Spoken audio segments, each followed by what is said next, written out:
सुमित रावल की किताब unlocking hidden potential के कुछ अंश हैं और पहली नज़र में ये शिक्षकों के लिए मतलब टीचर्स के लिए एक गाइड बुक जैसी लगती है। लेकिन जब मैंने इसे पढ़ना शुरू किया तो लगा कि ये सिर्फ टीचर्स के लिए नहीं है। ये असल में इस सवाल पर गहरी पड़ताल है कि हम पोटेंशियल को मतलब क्षमता को देखते कैसे हैं। आपने बिल्कुल सही पकड़ा।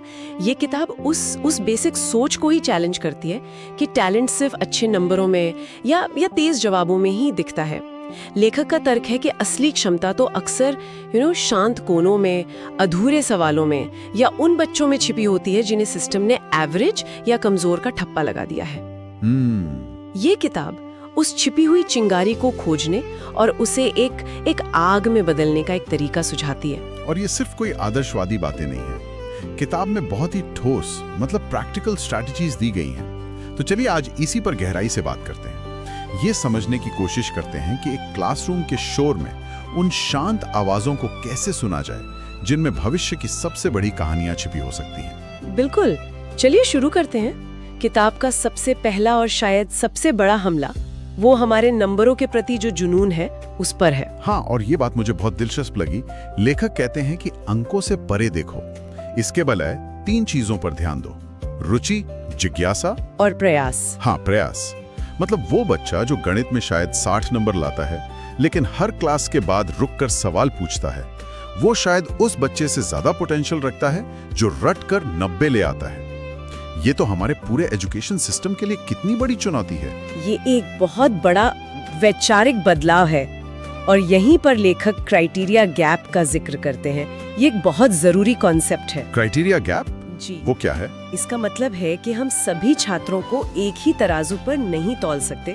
सोचिए, एक बच्चा जिसे घर पर हर सुविधा मिली है, ट्यूशन मिला है, पढ़े लिखे माता पिता का साथ है, बिल्कुल, उसका 80% लाना, और एक दूसरा बच्चा जो मुश्किल आर्थिक हालात से आता है, जिसके घर पर पढ़ाई का माहौल ही नहीं है, उसका 60% लाना, इन दोनों के पीछे का जो एफर्ट है, जो सफर है, वो बिल्कुल अलग है। लेकिन इसमें एक प्रैक्टिकल मुश्किल भी तो है। एक टीचर जिसके ऊपर 50 बच्चों की क्लास का प्रेशर है, वो हर बच्चे के बैकग्राउंड और उसके क्राइटेरिया गैप को कैसे समझेगा? कहीं ये सिर्फ बहाने बनाने या उम्मीदें कम करने जैसा तो नहीं बन जाएगा? ये एक बहुत ही जायज सवाल है और किताब इसका जवाब देती है। लेखक ये नहीं कह रहे कि आप स्टैंडर्ड गिरा दें, वो कह रहे हैं कि आप अवलोकन की मतलब ऑब्जर्वेशन की एक मजबूत संस्कृति बनाएं। एक टीचर को एक जासूस की तरह बनना होगा। अच्छा। क्लास में सिर्फ ये न देखें कि कौन हाथ उठा रहा है, बल्कि ये भी देखें कि कौन चुपचाप खिड़की से बाहर देख रहा है। शायद वो कोई कहानी सोच रहा हो, कौन सा बच्चा अपनी कॉपी के आखिरी पन्ने पर कमाल के स्केच बनाता है, या कौन लंच ब्रेक में टूटे हुए खिलौनों को जोड़ने की कोशिश करता है। एग्जैक्टली।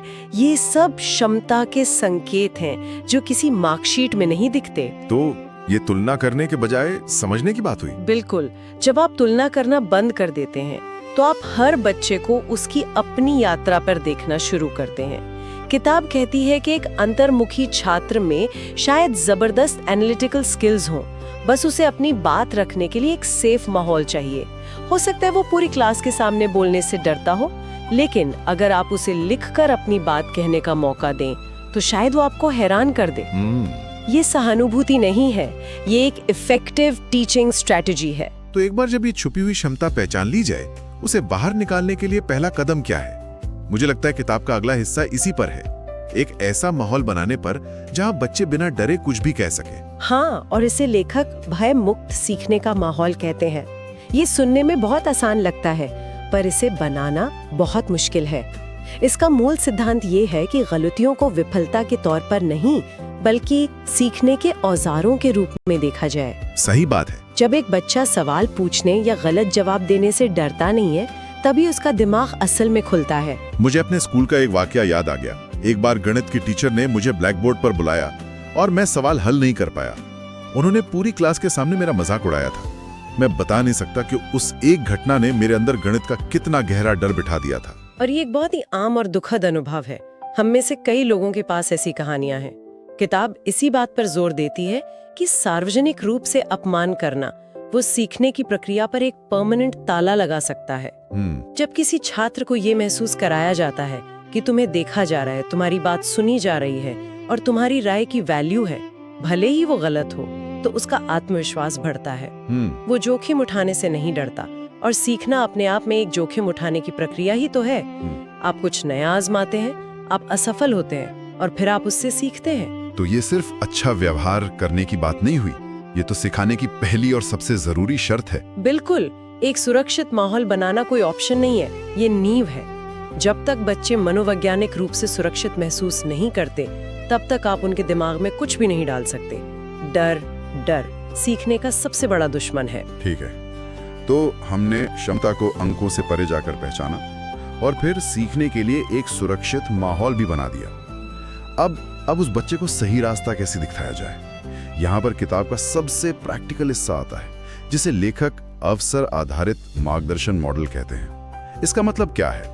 इसका सीधा सा मतलब है वन साइज फिट्स ऑल वाला फॉर्मूला यहाँ नहीं चलता। आप हर बच्चे को एक ही डंडे से नहीं हाँक सकते। हर बच्चे की जरूरतें, उसकी रुचियां और उसकी क्षमताएं अलग हैं, इसलिए उनका गाइडेंस भी वो पर्सनल होना चाहिए। किताब में इसके कुछ बहुत अच्छे उदाहरण भी दिए हैं, जैसे जो छात्र पढ़ाई में तेज हैं, उन्हें सिर्फ सिलेबस पूरा करके बैठने ना दें, उन्हें प्रतियोगी परीक्षाओं के बारे में बताएं, उन्हें कुछ मुश्किल सवाल दें जो उनके दिमाग को चैलेंज करें, मतलब उनकी ऊर्जा को एक बड़ी दिशा दें। हाँ, और दूसरी तरफ जो बच्चे क्रिएटिव हैं, जिन्हें कहानियां लिखना, चित्र बनाना या एक्टिंग करना पसंद है, उन्हें एकेडमिक दबाव में कुचले नहीं। उन्हें स्कूल के नाटक में हिस्सा लेने के लिए प्रोत्साहित करें। उन्हें एक ऐसा प्रोजेक्ट दें जिसमें वो अपनी स्टोरी टेलिंग की कला का इस्तेमाल कर सकें। उन्हें अपनी प्रतिभा दिखाने के लिए एक मंच दें। और एक तीसरी कैटेगरी भी है जिसका जिक्र मुझे बहुत जरूरी लगा, वो छात्र जो प्रैक्टिकल कामों में अच्छे हैं, जिन्हें किताबी ज्ञान से ज्यादा मतलब हाथों से काम करना पसंद है। और ये बहुत बड़ी संख्या है। इन बच्चों को किताबी फॉर्मूले बोरिंग लगते हैं, लेकिन अगर आप उन्हें ये दिखाएं कि भौतिकी के नियम एक साइकिल को कैसे बैलेंस रखते हैं या ज्योमेट्री का इस्तेमाल एक बिल्डिंग बनाने में कैसे होता है, तो उनकी आंखें चमक उठेंगी। बिल्कुल, उन्हें हैंड्स ऑन गतिविधियां और रियल लाइफ के उदाहरण चाहिए। ये सब सुनने में बहुत अच्छा लगता है, लेकिन फिर वही सवाल, एक टीचर ये सब करेगा कैसे? ये तो किसी सुपर हीरो का काम लगता है। यहीं पर किताब एक बहुत ही सरल लेकिन शक्तिशाली समाधान देती है, माइक्रो मेंटोरिंग। Micro mentoring? हाँ, ये कोई बहुत बड़ा काम नहीं है। लेखक का सुझाव है कि शिक्षक हर हफ्ते हर छात्र के साथ सिर्फ 5 से 10 मिनट की आमने सामने की बातचीत करें, बस। सिर्फ 5-10 मिनट? हाँ। इससे क्या होगा? आप सोचिए इसका असर। एक बच्चा जो पूरी क्लास में हमेशा चुप रहता है, शायद पहली बार उसे ये महसूस होता है कि कोई सिर्फ उसकी गलतियां नहीं बल्कि उसे एक इंसान के तौर पर जानने में दिलचस्पी रखता है। उन 5 मिनटों में आप अकादमिक बातें नहीं करते, आप सरल लेकिन गहरे सवाल पूछते हैं, जैसे तुम्हें स्कूल के बाद क्या करना अच्छा लगता है, तुम्हारी सबसे बड़ी ताकत क्या है, या क्या कोई ऐसी चीज है जो तुम्हें परेशान करती है। अच्छा, तो इसका लक्ष्य ये है कि टीचर सिर्फ एक इंस्ट्रक्टर न रहकर एक गाइड और एक श्रोता भी बने। बिल्कुल, उस 5 मिनट की बातचीत से शायद आपको पता चले कि एक बच्चा गणित में इसलिए कमजोर है क्योंकि उसे लगता है कि वो कभी अपने इंजीनियर पिता जैसा होशियार नहीं बन पाएगा। अब ये सिर्फ एक एकेडमिक समस्या नहीं है, ये एक इमोशनल गांठ है जिसे आप सुलझाने में मदद कर सकते हैं। सही बात है। ये बातचीत विश्वास बनाती है और फिर आप मिलकर छोटे छोटे हासिल किए जा सकने वाले लक्ष्य बना सकते हैं। किताब कहती है कि बड़े सपनों की शुरुआत हमेशा छोटे भरोसेमंद कदमों से होती है। इसी से जुड़ी एक और दिलचस्प बात जो किताब कहती है वो है एक्सपोजर दबाव से ज्यादा महत्वपूर्ण है। मतलब छात्रों को सिर्फ सिलेबस की दुनिया में कैद ना रखें। हाँ, ये बहुत जरूरी है, खासकर उन बच्चों के लिए जो छोटे शहरों या वंचित पृष्ठभूमि से आते हैं। हो सकता है उन्होंने कभी सोचा ही ना हो कि वो एक ग्राफिक डिजाइनर, एक डेटा साइंटिस्ट, ये एक सोशल एंटरप्रेन्योर भी बन सकते हैं। बिल्कुल, उनके लिए दुनिया डॉक्टर, इंजीनियर और सरकारी नौकरी पर खत्म हो जाती है। जब एक शिक्षक उन्हें अलग अलग करियर पथों और संभावनाओं से परिचित कराता है तो वो असल में उनके लिए दुनिया के नए दरवाजे खोल रहा होता है। और किताब में खासतौर पर साधारण पृष्ठभूमि से आने वाले लोगों की सफलता की कहानियां साझा करने पर बहुत जोर दिया गया है, क्योंकि वो भरोसेमंद होती हैं। जब एक छात्र किसी ऐसे व्यक्ति की कहानी सुनता है जो उन्हीं जैसे हालात से निकलकर सफल हुआ है तो उसके अंदर एक विश्वास पैदा होता है, अगर ये कर सकता है तो मैं भी कर सकता हूँ। इसका मकसद दबाव बनाना नहीं बल्कि संभावनाएं दिखाना है। ये उन्हें एक सपना देखने की इजाजत देता है जो शायद उन्होंने कभी देखा ही ना हो। और इस पूरी प्रक्रिया में माता पिता की भूमिका भी बहुत अहम है। किताब कहती है कि उनके साथ एक साझेदारी बनाएं। अक्सर टीचर पेरेंट मीटिंग्स तो शिकायतों का अखाड़ बन जाती हैं। सही कहा, लेखक कहते हैं कि संवाद का तरीका बदलें, सहयोग मोड में बात करें, शिकायत मोड में नहीं।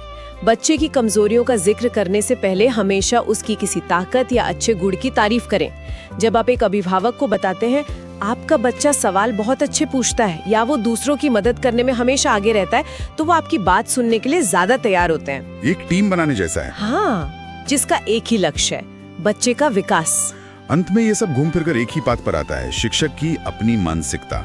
ये सिर्फ कुछ तकनीकें अपनाने की बात नहीं है, ये अपने काम को देखने का नजरिया बदलने की बात है। किताब में एक सवाल है जो हर शिक्षक को खुद से पूछना चाहिए, क्या मैं एक विषय पढ़ा रहा हूँ या एक भविष्य गढ़ रहा हूँ? ये एक बहुत शक्तिशाली सवाल है। ये शिक्षक की भूमिका को सिर्फ जानकारी देने वाले से बदलकर एक भविष्य निर्माता के रूप में देखता है। और लक्ष्य ये नहीं है कि हर बच्चा टॉपर बने, क्योंकि ये न तो संभव है और ना ही जरूरी। लक्ष्य ये है कि हर बच्चा एक सक्षम और जिम्मेदार नागरिक बन सके।